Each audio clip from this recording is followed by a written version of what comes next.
The small Baltimore row house buzzed with possibility. Inside, a young girl sat cross-legged on a worn carpet, surrounded by books that told stories of adventure, courage, and impossible dreams. Her mother's voice drifted from the kitchen, mixing with the sounds of pots and pans, creating a melody of home and hope. Life wasn't easy for their family. Some days, money was tight. Some nights, dreams seemed like distant stars, beautiful but unreachable. But in this modest home, something magical happened. Her parents had a secret weapon more powerful than money: belief. "You can be anything," her father would say, his eyes sparkling with conviction. "Not because the world makes it easy, but because you'll work harder than anyone else." The young girl listened. She wasn't just hearing words, she was absorbing a life philosophy that would become her armor. While other kids her age were playing with dolls or video games, she was devouring books about naval history, tracing ship routes with her fingertips, imagining herself navigating vast oceans. Her bedroom walls weren't covered with pop star posters or movie heroes. Instead, they were a college of maritime maps, naval vessels, and black and white photographs of pioneering military leaders. Each image told a story of challenge, each map represented an unexplored possibility. School wasn't always kind. Some teachers looked at her dreams with subtle skepticism.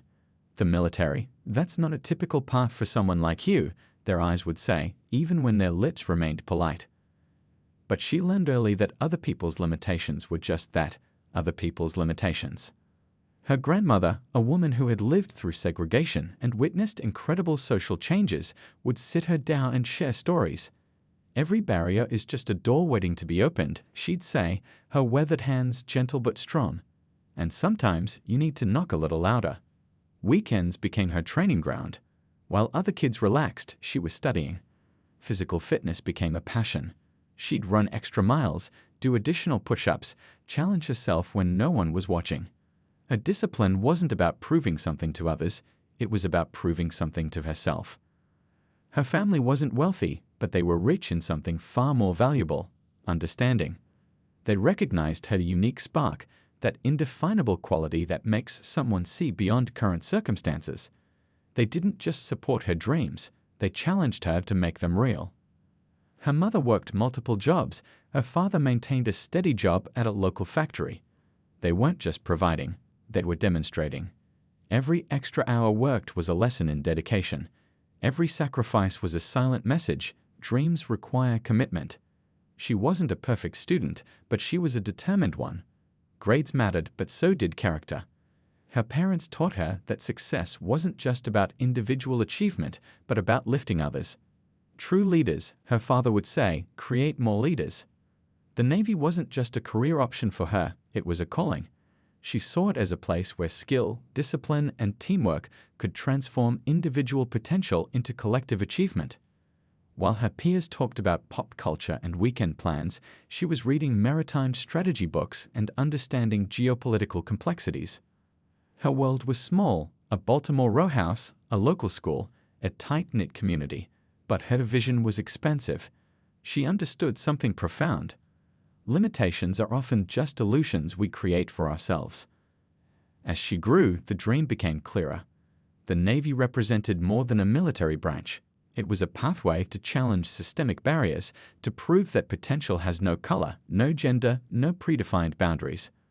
Little did anyone know that this young girl, sitting in her modest Baltimore home, was quietly preparing to write a chapter in history that would inspire generations. High school wasn't just about textbooks and homework for her. It was a battlefield of dreams and determination. While other teenagers worried about prom dates and weekend parties, she was charting a different course, literally and figuratively. The guidance counselor's office became a place of subtle tension. When she announced her intention to join the Navy, the counselor's eyebrows raised. Not in excitement, but in a mix of doubt and dismissal. "That's quite an ambitious goal," they'd say, the words dripping with unspoken limitations. But she knew something they didn't. Ambition isn't about fitting into expected boxes, it's about creating new ones. Her high school years were a carefully orchestrated preparation. Physical education wasn't just a class, it was training ground. She'd arrive early, stay late, pushing her body and mind beyond what anyone expected. Extra laps when others stopped. Additional push-ups when others rested. Each drop of sweat was a rebellion against those who thought she couldn't succeed. Weekends weren't for relaxing, they were for studying. While her classmates hung out at local diners or watched movies, she was buried in books about naval history, maritime strategy, and military leadership. Her bedroom transformed into a mini research center. Maps covered walls. Books were stacked like towers of possibility. Her family became her first and most important support system. Dinner conversations weren't small talk, they were strategy sessions. Her parents didn't just listen, they challenged her. "How will you handle the challenges?" her father would ask. Not to discourage, but to prepare. Her mother's wisdom was different. "The world will try to tell you what you can't do," she'd say. "Your job is to prove them wrong, not with anger, but with excellence." Scholarships became her financial lifeline. Every application was a battle, every recommendation letter a potential breakthrough. She understood that her path wasn't just about personal achievement, it was about breaking barriers for those who would come after her. Local community leaders started noticing, not because she was seeking attention, but because her dedication was impossible to ignore. She spoke at local events, shared her dreams, inspired younger students who looked like her and came from similar backgrounds. Her physical training was relentless. She joined every possible athletic program: track, swimming, cross-country. Each sport wasn't just about winning, it was about building the discipline and resilience the Navy would require. Academic excellence wasn't a choice, it was a necessity. She knew her application would be scrutinized harder, judged more critically. So she didn't just aim to meet standards, she aimed to exceed them spectacularly. Standardized tests became her allies. While others saw them as obstacles, she saw them as opportunities. Each practice test, each preparation session was a step closer to her dream. Mathematical problems weren't just equations, they were puzzles waiting to be solved. The local library became her second home. Librarians knew her by name, would set aside books about military history, naval operations, leadership strategies. She wasn't just reading, she was absorbing entire worlds of knowledge. Summer internships and community service weren't resume fillers, they were experiences. She worked with veteran organizations, participated in community development programs. Each experience taught her something about leadership, teamwork, and service. Her network grew, not through networking events or professional mixes, but through genuine connection. Teachers who initially doubted her began to see her potential. Community leaders started recommending her. Her reputation wasn't built on words, it was built on consistent, extraordinary action. Rejection wasn't a stopping point, it was a redirection. When one opportunity closed, she didn't complain. She prepared for the next. Each no was just fuel for her ultimate yes. As graduation approached, her dream wasn't just a possibility, it was becoming a probability. The Naval Academy application wasn't just a form, it was a declaration, a statement that said, "I'm not asking for permission to dream. I'm showing you how dreams become reality." The journey wasn't about becoming the first. It was about proving that firsts are just waiting to be claimed by those brave enough to reach for them. The acceptance letter felt like more than just paper. It was a passport to a world that had seemed impossibly distant just years before. The Naval Academy wasn't just an institution, it was a fortress of tradition, discipline, and unwritten rules. Walking through those gates was like entering a different universe. The air felt charged with expectation, with history, with challenges waiting to be confronted. She wasn't just a student, she was a pioneer walking a path few had traveled before her. The first days were a brutal wake-up call. Military training wasn't for the faint-hearted. Every morning began before sunrise, with physical challenges that pushed the human body to its absolute limits. Drill instructors didn't care about backstories or dreams. They cared about performance, discipline, and teamwork. Her fellow cadets came from different backgrounds. Some were from military families with generations of service. Others were first-time college students. But they all shared one thing, the desire to prove themselves. The academy didn't just test physical strength, it tested character. Mornings started with runs that felt like they might break her spirit. Endless push-ups, precision marches, equipment checks that demanded perfection down to the smallest detail. Every movement was scrutinized. Every mistake was an opportunity for improvement or elimination. the academic challenges were equally intense. Military strategy wasn't just about reading books. It was about understanding complex global dynamics, anticipating challenges, and thinking several steps ahead. Her classes were a blend of history, mathematics, geopolitics, and pure mental endurance. She quickly realized that being different wasn't a weakness, it was her greatest strength. When others saw barriers, she saw opportunities. When instructors seemed skeptical, she responded with exceptional performance. Her work ethic became her loudest statement. Racial and gender dynamics were always present, like an invisible current running beneath the surface. Some fellow cadets would exchange glances. Others would make subtle comments. But she learned to turn those moments into fuel for her determination. Weekends weren't for relaxing. They were for additional training, studying, improving. While others might take breaks, she saw every moment as a chance to get better. Her room was a testament to discipline, meticulously organized, with study materials always within reach. Physical training became her meditation. Each push-up was a statement. Each mile run was a rejection of limitations. She didn't just want to pass, she wanted to excel beyond anyone's expectations. Study groups became her strategic allies. She wasn't just learning, she was building connections, understanding team dynamics, learning how to lead and support simultaneously. Her approach wasn't about standing out, but about lifting everyone around her. The pressure was immense. Many talented students would break under such intense scrutiny, but she had something special, a combination of inner strength, family support, and an unbreakable vision of her future. Failure wasn't an option, but it was also not something to be feared. Each challenge was a lesson. Each setback was a potential breakthrough. The Naval Academy was teaching her something profound. True leadership isn't about perfection, it's about resilience. Her family's lessons echoed in every challenge. Her father's words about working harder. Her mother's wisdom about proving oneself through excellence. The community that supported her journey, they were all present in her daily struggles and triumphs. Slowly, she began to change the perception around her. It wasn't through grand speeches or dramatic confrontations. It was through consistent, exceptional performance.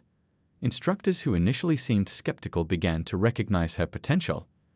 The academy was breaking her down to build her up. Every challenge was designed to test not just physical and mental capabilities, but character. And with each test, she was becoming more than just a student. She was becoming a leader. Her journey wasn't just personal. With every milestone, she was opening doors for others who would follow. Every barrier she broke was a pathway for future generations of women, particularly women of color, in military service. The Naval Academy wasn't just teaching her military skills. It was teaching her about human potential, about breaking through societal limitations, about turning dreams into reality through sheer determination and hard work. As her first year came to a close, she knew she wasn't just surviving. She was preparing to thrive in a world that had never fully expected her to succeed. The Navy wasn't a textbook anymore. It was real life with real stakes and challenges that went far beyond anything she'd imagined during her academy days. Her first ship assignment was more than just a job, it was a proving ground. Walking onto the deck, she felt the weight of expectations. Not just her own, but those of every person who looked like her, who came from similar backgrounds, who dared to dream beyond society's comfortable limits. Each step was deliberate, each interaction carefully measured. Her first department was a maze of unwritten rules and complex dynamics. Veteran sailors exchanged glances when she gave instructions. Some were curious, some were skeptical. Most were sizing her up, trying to understand this young officer who seemed different from anyone they'd worked with before. Communication became her most powerful tool. She didn't try to be louder or more aggressive. Instead, she listened. She learned the intricate language of naval operations, not just the technical terms, but the supple communication that happens between crew members who've spent months together in close quarters. Shipboard life was brutal. Confined spaces, constant motion, limited privacy. Challenges that tested not just professional skills, but personal resilience. Nights when the ocean seemed endless, when the ship's machinery hummed a constant reminder of isolation, she would remember her family's lessons about perseverance. Technical challenges were everywhere. navigation systems that required split-second decisions, equipment maintenance in challenging conditions, weather that could change from calm to dangerous in moments. Each challenge was an opportunity to prove her capabilities. Her fellow officers weren't always welcoming. Some were openly uncomfortable. Others were more subtle in their resistance. She encountered comments, some direct, some whispered, that suggested she didn't belong. But she had a secret weapon: exceptional performance. She didn't just meet standards. She exceeded them consistently. Her reports were meticulously prepared. Her operational skills were sharp. When others might cut corners, she went the extra mile. Her work spoke louder than any potential criticism. Physical challenges were constant: long hours, demanding tasks, situations that required immediate decision-making. The Navy wasn't just a job, it was a complete lifestyle that demanded everything she had. Cultural dynamics on the ship were complex. A mix of backgrounds, experiences, and perspectives. She learned to navigate these carefully. Leadership wasn't about being the loudest voice. It was about understanding, connecting, and bringing out the best in every team member. Equipment failures became opportunities for problem-solving. When communication systems glitched or mechanical issues arose, she was often the first to dive into finding solutions. Her technical skills combined with her calm demeanor made her stand out. Late-night strategy sessions were her classroom. While others might see routine maritime operations as mundane, she saw them as complex puzzles waiting to be solved. Each mission was an opportunity to learn, to improve, to understand the deeper mechanics of naval operations. Her family's support remained her anchor. Regular letters, rare phone calls, they kept her connected to her roots. They understood the pressure she was under, the battles she was fighting both professionally and personally. Promotions weren't handed out easily. Each recommendation required exceptional performance.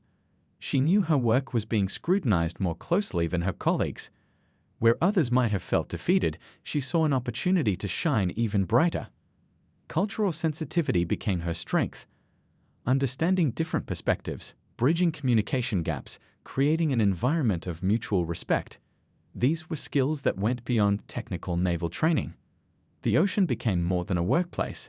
It was a teacher. Unpredictable, challenging, revealing strengths she didn't know she possessed. Each voyage was a journey of self-discovery, of pushing beyond perceived limitations. Mentors were rare but crucial. Those few senior officers who saw her potential became lifelines. They didn't just offer professional guidance, they provided insights into navigating the complex world of military leadership. Her approach was never about proving others wrong. It was about proving what was possible, not just for herself, but for every young person who might look at her journey and see a pathway to their own dreams. As years passed, something changed. The skeptical glances became looks of respect. The whispered comments transformed into genuine conversations. She wasn't just surviving in the Navy, she was redefining what naval leadership could look like. Each challenge was a stepping stone. Each difficult moment was preparation for something greater. The Navy was teaching her that true leadership isn't about position, it's about impact. The morning started like any other. Crisp uniform pressed perfectly.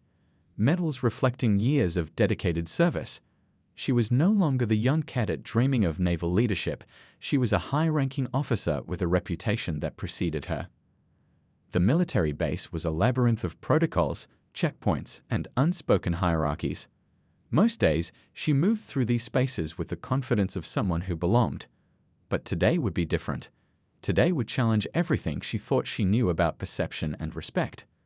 Local law enforcement wasn't expecting her. To them, she was just another face approaching the checkpoint. The officers looked tired, their eyes scanning the approaching vehicle with practiced suspicion. Their body language screamed of routine, a routine about to be dramatically interrupted. "Stop right there," one officer called out, hand instinctively moving closer to his weapon. The tone was sharp, commanding. The kind of voice used to giving orders, expecting immediate compliance. She stopped. Not out of fear, not out of submission, but out of a lifetime of understanding how these moments could escalate. Her training had prepared her for far more complex international incidents. This was just another challenge to navigate. The officers approached, their movements stiff with anticipation. One hand on holster. Eyes narrowed. Years of unconscious bias written into every muscular tension. They saw a black woman in an official vehicle and immediately assumed something was out of place. "This is a restricted area," the first officer said, his voice a mixture of authority and underlying tension. "ID and purpose of visit. Now." She remained calm. Decades of military discipline weren't going to crumble in this moment. Her response was measured, professional, each word carefully chosen. "I'm here on official naval business," she replied, her voice steady. The kind of voice that had commanded naval operations in complex international waters. The kind of voice that had coordinated rescue missions and strategic deployments. The officers exchanged a look. That split-second glance that spoke volumes about their internal assumptions. They weren't seeing a high-ranking naval officer. They were seeing something else entirely. "Step out of the vehicle," the second officer demanded. In that moment, everything could have gone differently. A less disciplined person might have escalated, might have challenged, might have allowed anger to override professionalism. But she understood something profound. These moments were bigger than this individual confrontation. They were about systemic change, about breaking down barriers, about proving something not through angry words, but through exceptional existence. Her military ID told a story they weren't expecting. Rank, decorations, a career of exceptional service that didn't fit into their narrow worldview. The transformation was immediate. Confusion, embarrassment, a sudden realization of the massive mistake. "Admiral," the first officer stuttered, his entire demeanor changing. The aggressive stance dissolved. The suspicion melted away, replaced by a sudden, almost comical respect. She didn't gloat, didn't lecture. Simply nodded, completed her business, and continued with her day. But something had changed, not just for her, but for those officers, for everyone who would hear this story. This wasn't just a personal victory. It was a moment that challenged deep-rooted assumptions. A living demonstration that leadership has no color, that service has no single face, that excellence cannot be contained by prejudice. Her journey wasn't about proving others wrong. It was about proving what was possible. Each challenge was an opportunity, each barrier, a chance to demonstrate a different kind of strength. The military base continued its daily operations. Most would never know about this brief encounter. But for those officers, for everyone who heard the story, something has shifted. A small crack in a system built on unconscious limitations. She drove away, not carrying anger, but carrying hope. Hope for a future where such encounters would become unthinkable. Where a person would be judged by their capabilities, not their appearance. Just another day in a lifelong journey of breaking barriers. The journey to the top wasn't a straight line. It was a complex path filled with unexpected turns, challenging moments, and breakthrough experiences. Each promotion wasn't just a personal achievement, it was a statement about possibility. Her first command of a naval ship was more than a job. It was a revolution. Walking onto the deck, she carried the hopes of countless individuals who had been told they didn't belong. The ship wasn't just a vessel of steel and technology. It was a symbol of transformation. Leadership wasn't about giving orders. It was about creating a team that could navigate the most challenging situations. Open waters tested more than navigation skills, they tested human potential. Her approach was different from traditional military leadership. She listened. She understood. She inspired. The maritime rescue that would become legendary started like any other mission. Somali pirates had captured a cargo ship, creating a tense international situation. Most saw a complex problem. She saw an opportunity to demonstrate extraordinary leadership. Intelligence reports came in quickly. The situation was volatile. Multiple lives were at risk. Traditional approaches might have escalated the conflict. But she saw a different path, one that combined strategic thinking with human understanding. Communication became her primary weapon, not through aggression, but through carefully calculated strategies. She coordinated multiple naval units with a precision that seemed almost magical. Each decision was calculated, each move deliberate. The rescue of the ship's captain became more than a military operation. It was a demonstration of what collaborative, intelligent leadership could achieve. When others might have seen force as the only solution, she saw diplomacy and strategic positioning as more powerful tools. Her team's performance was exceptional. They didn't just rescue the captain, they did so with minimal risk and maximum efficiency. International media would later describe the operation as a masterclass in modern maritime intervention. Promotions followed, but they were never her primary motivation. Each new rank was an opportunity to create more significant change, to open doors, to challenge existing systems. Breaking barriers wasn't just about her personal achievement. It was about creating pathways for others. Every time she moved up, she was creating a blueprint for future leaders who might have been told they couldn't succeed. The military noticed. Her performance wasn't just good, it was extraordinary. She became the first African-American woman to command a U.S. Navy ship, then the first to be promoted to Rear Admiral. Each milestone was a crack in the old systems. International missions became her classroom.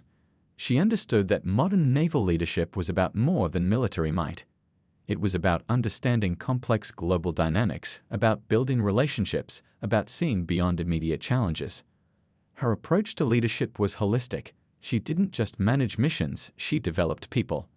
Junior officers saw in her a mentor, a guide, someone who understood the complexities of military service beyond textbook strategies.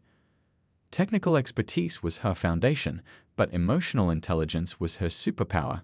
She could read situations, understand underlying tensions, and navigate complex scenarios with a calm that seemed almost supernatural. Family remained her anchor. Those weekend calls home, those moments of connection kept her grounded. They reminded her why she started this journey, not for personal glory, but to create meaningful change. When she was promoted to 4-star Admiral, it was more than a personal achievement. It was a moment for an entire community. Children who had been told their dreams were too big suddenly saw a living example of what was possible. Media attention followed, but she remained focused. Interviews and profiles were opportunities to inspire, not to celebrate personal success. She used every platform to discuss leadership, service, and breaking systemic barriers. Training programs she developed became models for inclusive leadership. She wasn't just changing the military, she was reimagining what leadership could look like in the 21st century. Her story wasn't about being the first. It was about creating a pathway for those who would follow. Each challenge she overcame was a door opened for future generations of military leaders. The ocean had been her greatest teacher. Its unpredictability, its vastness, its constant challenge. These were metaphors for her entire journey. She had navigated far more than maritime waters. She had navigated systems of limitation and transformed them. As her career continued, one thing became clear. Her greatest achievement wasn't her rank. It was the lives she had influenced, the systems she had challenged, the possibilities she had expanded. Just another sailor, just another leader. Extraordinary in her ordinariness, ordinary in her extraordinary journey. Retirement wasn't an end, it was a new beginning. Her life's journey had never been about personal achievements. It was about creating pathways where none existed before. The military uniform might have been folded away, but her mission continued. Speaking engagements became her new battleground. But these weren't typical lectures. They were conversations. Raw, honest discussions about leadership, resilience, and breaking through impossible barriers. Young students would sit wide-eyed, listening to stories that seemed more like movies than real life. High school auditoriums, military academies, corporate conferences. Each platform became an opportunity to inspire. She spoke about challenges not as obstacles, but as opportunities. Her words weren't just about her personal journey. They were blueprints for anyone facing seemingly impossible dreams. Success isn't about being the first, she would tell audiences. It's about making sure you're not the last. Educational institutions started developing leadership programs based on her experiences. Military training academies redesigned inclusion strategies. Corporate leadership workshops incorporated her insights about breaking systemic barriers. Her impact extended far beyond military circles. Young people from underrepresented communities saw her as more than a naval officer. She was proof that societal limitations were just illusions waiting to be shattered. Community centers invited her to speak.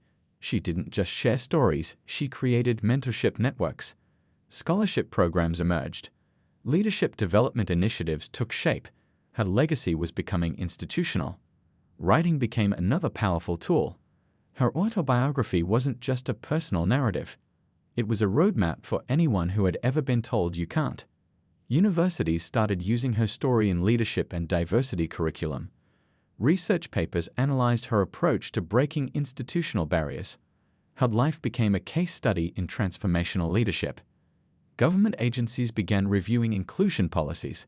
Her quiet revolution continued, not through loud protests, but through systematic, intelligent transformation. Young military officers, particularly women of color, saw her as a North Star, not a distant, unreachable icon, but a living example of what deliberate, persistent excellence could achieve. Family remained her greatest source of strength. Those weekend calls, those moments of connection never changed. Success hadn't separated her from her roots. If anything, it had made her more connected.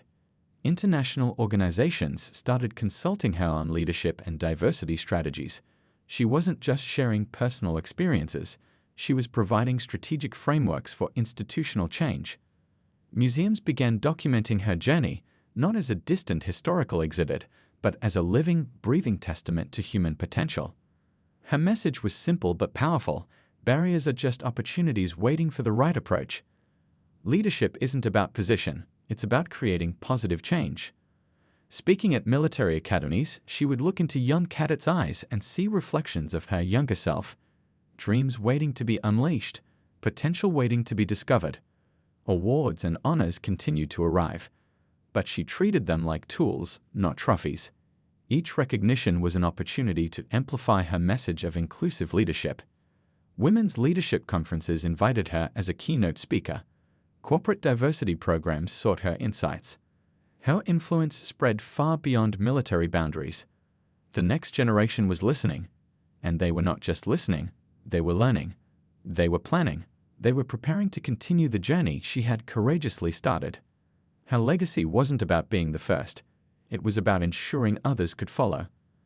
About creating a world where potential wasn't limited by appearance, background, or preconceived notions. One speech at a time, one mentor at a time, one inspired young leader at a time. The revolution continues.